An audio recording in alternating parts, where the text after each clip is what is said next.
ഇന്നാണെങ്കിൽ ഒന്ന് ചുമ്മാ വീട്ടിലിരിക്കുമായിരുന്നു. വീട്ടിൽ ഇരുന്നപ്പോഴത്തേക്ക് നമ്മുടെ ചക്ര വണ്ടിയായിട്ട് ചുമ്മാ ഒന്ന് കറങ്ങിയേക്കാമെന്ന് വെച്ച്. അപ്പോൾ ഇച്ചിരി പെട്രോളൊക്കെ അടിച്ച് ഞാൻ പല റോഡുകളിലൂടെയും പോയി. അപ്പോൾ ഈ റോഡുകളിലൂടെ ചെന്ന് കഴിഞ്ഞപ്പോഴാണ് അവിടുത്തെ നമ്മുടെ റോഡിൻ്റെ മനോഹരമായ ഭൂപടങ്ങൾ, ഈ ലോക ഭൂപടം മുഴുവനും നമ്മുടെ റോട്ടിലുണ്ട്. അത് ഭൂപടം മാത്രമല്ല അത് നമ്മൾ ഈ സാറ്റലൈറ്റ് വഴി എടുക്കുന്ന വിഷ്വലിൽ കാണില്ല.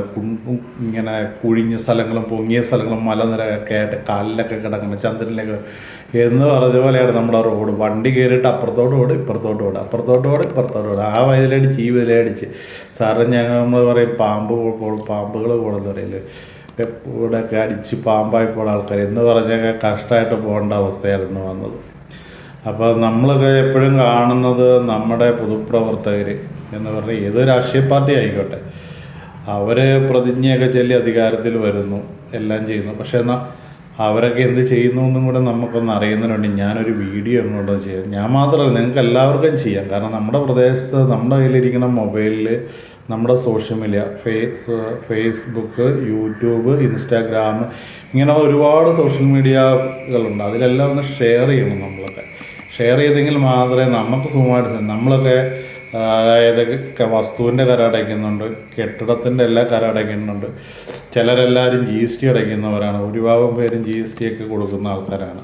അപ്പോൾ അത് നമ്മൾ GST എല്ലാവരും തന്നെ കൊടുക്കുന്നു. നമ്മൾ മേടിക്കുന്ന എല്ലാ ഉൽപ്പന്നങ്ങൾക്കും GST ഉള്ളതാണ്. അപ്പോൾ നമ്മൾ നികുതി സർക്കാരിന് കൊടുക്കുന്നുണ്ട്. അപ്പോൾ നമുക്ക് കിട്ടേണ്ട പ്രയോജനങ്ങളൊന്നും നമുക്ക് റോഡിലേക്ക് ഇറങ്ങിക്കഴിയുമ്പോൾ നമുക്ക് അവിടെ കിട്ടുന്നില്ല.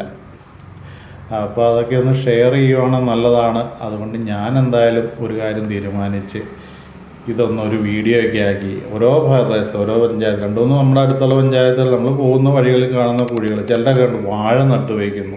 ഞാൻ പറഞ്ഞതില്ല, വാഴ നടുന്നവർ വേറെ ആരുമല്ല, ഈ പൊതുപ്രവർത്തകരായിട്ടുള്ളവരാണ് വാഴകളൊക്കെ നട്ട് വഴിയിൽ വെച്ച്. ഞാൻ നോക്കിയപ്പോൾ ഒരു സ്ഥലത്ത് ഒരു 4-5 വാഴ നട്ട് വെച്ച്. ഞാൻ നേരം ആലോചിക്കുന്നത് ഈ 5 വാഴ ആ വഴി സൈഡിലോട്ട് മാറ്റി അവർ നട്ടിട്ട് ഇച്ചിരി വളമൊക്കെ ഇട്ട് കൊടുത്ത് അതൊന്ന് കൊലയായിട്ട് ഇച്ചിരി സിമെൻറ്റും മിറ്റിലും ഒക്കെ മേടിച്ചിട്ട് ആ കൊല വിൽക്കുന്ന കാശ് കൊണ്ട് മേടിച്ച് അവിടെ കോൺക്രീറ്റ് ഇട്ടാലും വളരെ നല്ലത്. അതുപോലെ ഇങ്ങനെ വാഴ നടാൻ ആൾക്കാരുടെ വാഴ നട്ട് പ്രതിഷേധിക്കുന്നു. പ്രതിഷേധമൊക്കെ നല്ലതാണ്. പക്ഷേ ആ പ്രതിഷേധം ജനങ്ങളിലേക്ക് എത്തിക്കണ്ടേ? അതൊന്നും അല്ലെ ആ കുഴികൾ, ആ ഭൂപടത്തിൻ്റെയൊക്കെ പാടുന്നത് മനോഹരമായ ഭൂപടങ്ങൾ നമ്മുടെ നാട്ടിൽ തന്നെയുണ്ട് എന്ന് പൊതുവേ എല്ലാവരും അങ്ങോട്ടേക്കൊന്ന് ഷെയർ ചെയ്ത് കാണിക്കുമ്പോഴൊക്കെയാണ് അതിൻ്റെ ഇതുവരെ നമ്മളടയ്ക്കുന്ന നികുതി പണത്തിൻ്റെ ഗുണം നമുക്കെന്നാലേ കിട്ടില്ല, നമുക്ക് കിട്ടത്തില്ല ഒരിക്കലും. പല ആവശ്യങ്ങൾക്ക് നമ്മളിപ്പം ബൈക്കിൽ എല്ലാ പേപ്പറും നമ്മുടെ വണ്ടിക്ക് റെഡിയാണെങ്കിലും നമ്മളെ പിടിക്കുന്ന റോഡ് സേഫ്റ്റി അതോറിറ്റിക്കാർ നമ്മളെ പിടിച്ചു വയ്ക്കും വഴിയിൽ.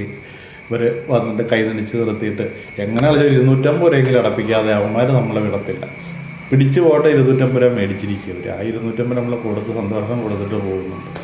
അപ്പോൾ ഇതൊക്കെ ചെയ്യുമ്പോഴത്തേക്ക് നമ്മൾ നമ്മുടെ നാടിൻ്റെ നമ്മളെ ചുറ്റും കാണുന്ന ഇങ്ങനെയുള്ള കാര്യങ്ങൾ നമുക്ക് ഇത്രയും നാളുകളായിട്ട് കിട്ടാതെ വരുമ്പോഴത്തേക്ക് അത് കിട്ടേണ്ട കാര്യങ്ങൾ നമ്മൾ മേടിച്ചെടുക്കും.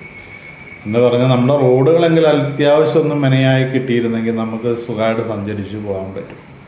അപകടങ്ങളൊന്നുമില്ല. കഴിഞ്ഞ ദിവസം ഞാൻ പോയപ്പോഴത്തേക്ക് ഞീഴൂർ പഞ്ചായത്ത്, അതായത് നമ്മുടെ അറുന്നൂറ്റിമംഗലത്തു നിന്ന് ഞീഴൂർ ജംഗ്ഷനോട്ട് പോകാൻ പാറശ്ശേരി എന്ന് പറഞ്ഞ സ്ഥലം കഴിഞ്ഞപ്പോഴത്തേക്ക് അവിടെ ഒരു വഴിയിലെത്തി നിൽക്കണം. അപ്പോൾ ഞാൻ ബൈക്കിൽ ഒരു 65 വയസ്സുള്ളൊരു കാരണവരാണ്. അവിടെ ഒരു കുഴിയിൽ നിന്ന് പുള്ളി മറിഞ്ഞ് വണ്ടി. എന്നിട്ട് പുള്ളി ഞങ്ങളെ പിടിച്ചു പറഞ്ഞു, വേണ്ട ഞാൻ എടുത്ത് പൊക്കോളാന്ന് പറഞ്ഞു. ഞാനൊന്ന് സഹായിക്കാമെന്ന് വെച്ചത്. പക്ഷേ പുള്ളി എന്നേരത്തേക്ക് പറഞ്ഞ് ഞാൻ പൊക്കോളാന്ന് പറഞ്ഞ് നിൽക്കുക. അപ്പോൾ ഈ വണ്ടി അത് പൊക്കിയിട്ട് ഈ പുള്ളിക്ക് മുകളിലോട്ട് ഉരി എന്ന് വെച്ചാൽ അതുപോലെ പൊക്കലാണ്. ഇത്രയും ഒരു ഹൈറ്റ്, 2 അടി ഹൈറ്റാണ് ഇങ്ങനെ കയറ്റം, ഇങ്ങനെ വണ്ടി ഇങ്ങനെ കുഴി വന്നിട്ട് ആ കുഴിക്കുണ്ട്. അത്രയും ഇതായിട്ട് നിൽക്കുന്നൊരു റോഡുകൾ നമ്മുടെ ഈ പ്രദേശം എല്ലായിടത്തും. ഞാനൊന്ന് വൈക്കത്തൂടെ പോയി, വെച്ചൂര് പോയി, ഇങ്ങനെയുള്ള ഓരോ സ്ഥലങ്ങളിലും പോകുമ്പോഴും അവിടെയെല്ലാം ഇത് തന്നെയാണ് അവസ്ഥ. അപ്പം നമ്മളടയ്ക്കുന്ന പൈസയ്ക്കുള്ള നമുക്ക് റോട്ടിൽ കിട്ടുന്നില്ല. പൊതുഗതാഗതം, അതായത് നമ്മൾ പൊതുസ്ഥലത്തൂടെ സഞ്ചരിക്കുമ്പോൾ നമുക്ക് പൊതുഗതാഗതമായിട്ട് വന്നിടത്തുനിന്ന് നമുക്ക് അതിൻ്റെ പ്രയോജനം കിട്ടും. ബാക്കിയുള്ളതൊന്നും പറയേണ്ട കാര്യമില്ല. എവിടെ ചെന്നാലും നമ്മുടെ കയ്യിൽ നിന്ന് എന്തെങ്കിലും കിട്ടാതെ ഒന്നും നടത്തി തരത്തില്ല. അപ്പോൾ എല്ലാവരും ഈ റോഡിൻ്റെ കേസ് ഒന്ന് ഷെയർ ചെയ്താൽ റോഡിലൂടെയെങ്കിലും പോയി വീഴാതെ. രാത്രിയിലൊക്കെ വന്നു കഴിഞ്ഞാൽ അലച്ചുകെട്ടി വീഴുക, വെള്ളം കിടന്ന് അറിയത്തില്ല. ബൈക്കുകാർക്കാണ് ഏറ്റവും കൂടുതൽ. മറ്റു വണ്ടിയുടെ വല്ല പ്ലേറ്റോ ആക്സിലോ വീലൊക്കെ ഒടിഞ്ഞവിടെ കിടക്കുകയേ ഉള്ളൂ. ഇല്ലെങ്കിൽ അതിലും വലിയതായെന്ന് ചവിട്ടിയാൽ എങ്ങനെയെങ്കിലും ഒന്ന് വീണെന്നാണ് വയ്ക്കുന്നത്. ബൈക്കേറെ അവസ്ഥ ഒന്നും, ബൈക്കേറെ പോണവൻ്റെ കാര്യം കട്ടപ്പുകയാണ്. പിറ്റേ ദിവസം മൂക്കി പഞ്ഞി വെച്ചോണ്ടാണ് മതി. അപ്പോൾ ഇതെല്ലാം ഒന്ന് ഷെയർ ചെയ്യാം. ഞാൻ എന്തായാലും ഒന്ന് കുറേ വീഡിയോകളെടുത്ത് ഷെയർ ചെയ്യാൻ പോകും. അടുത്ത തിരഞ്ഞെടുപ്പ് വരെ എന്തെങ്കിലും ഒന്ന് വേണമെന്ന് ഇവരെ കൊണ്ട് കിട്ടുവാണെങ്കിൽ കിട്ടട്ടെ. ചിലർ വേണം വിചാരിക്കും നീ ഒന്നും ഇട്ടോണ്ടെന്നൊരു കാര്യമില്ല, ഞങ്ങൾ ജയിക്കാനുള്ള ജയിക്കും, നീ കേരള പോയി എന്നൊക്കെ ചിലപ്പോൾ ചോദിക്കുമായിരിക്കും. ചോദിക്കുന്നവർ ചോദിച്ചോട്ടെ കേട്ടോ, ഒരു കുഴപ്പമില്ല, നമുക്കതിലൊക്കെ സന്തോഷമുള്ളൂ. ചോദിക്കുന്നവരും എന്തായാലും നിങ്ങളുടെ കാര്യങ്ങളും മറ്റുള്ളവർ നോക്കുമല്ലോ.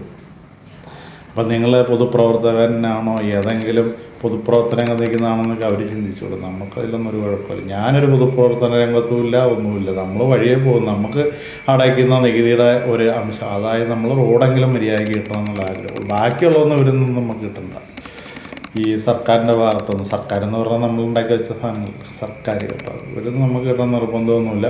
പക്ഷേ ഈ ഒരു കാര്യത്തിൽ വർഷങ്ങളായിട്ട് കിടന്ന റോഡുണ്ട്. ആയാങ്കുടിയിൽ നിന്ന് ഇങ്ങനെ വന്ന് വടയാറ് പോകുന്നൊരു റോഡ് ഉണ്ട്. കഴിഞ്ഞ തവണ അങ്ങോട്ട് പിന്നെ അപ്പുറത്ത് കുറച്ചും കൂടെ എന്താ പറയുക കല്ലുവര റോഡ് ഇങ്ങനെ, അതിൻ്റെ ഏതാണ്ട് അവിടെ ഒരു വലിയ ബോർഡൊക്കെ വെച്ചിട്ടുണ്ട്, വലിയ ഇതൊക്കെയാണെന്ന് പറഞ്ഞിട്ടുണ്ട്. ഇപ്പോഴത്തെ നമ്മുടെ കേന്ദ്രത്തിലെ പുള്ളിക്കാരൻ അവിടെ എന്തോ ചെയ്യാൻ പോവുക പരിപാടിയൊക്കെ എൻ്റെ ആയിട്ടുണ്ടെന്ന് പറയുന്നുണ്ട്. അതാണ് നല്ല കാര്യം, വെള്ളക്കെട്ടില്ലായിരിക്കട്ടെ. ഇതിലേറ്റവും കൂടുതൽ ആൾക്കാർ സഞ്ചരിച്ച ഒരു റോഡാണ് ആയാങ്കുടി എഴുമാന്തുരത്ത് റോഡ്. ഇപ്പോൾ എൻ്റെ അടുത്ത പ്രദേശത്താണ്, നമ്മൾ താമസിക്കുന്ന അടുത്തുള്ള ചില ഭാഗങ്ങളിലെ കാര്യങ്ങൾ മാത്രമേ നമ്മൾ പറയുന്നു. ഇങ്ങനെ പോയി എല്ലായിടത്തും ആൾക്കാർ നിരന്തരമായിട്ട് ഇതൊന്ന് ഷെയർ ചെയ്യുക. ചുമ്മാ നടക്കുമല്ലോ, ഒരു ഫോണല്ലോ, ഒരു വീഡിയോ എടുക്കുക, അങ്ങോട്ട് അപ്ലോഡ് ചെയ്യുക, കാര്യങ്ങൾ പറയുക. ഇതൊക്കെ ഒന്ന് ഇട്ട് കഴിഞ്ഞാലേ കുറേയൊക്കെ മാറ്റങ്ങൾ വരും.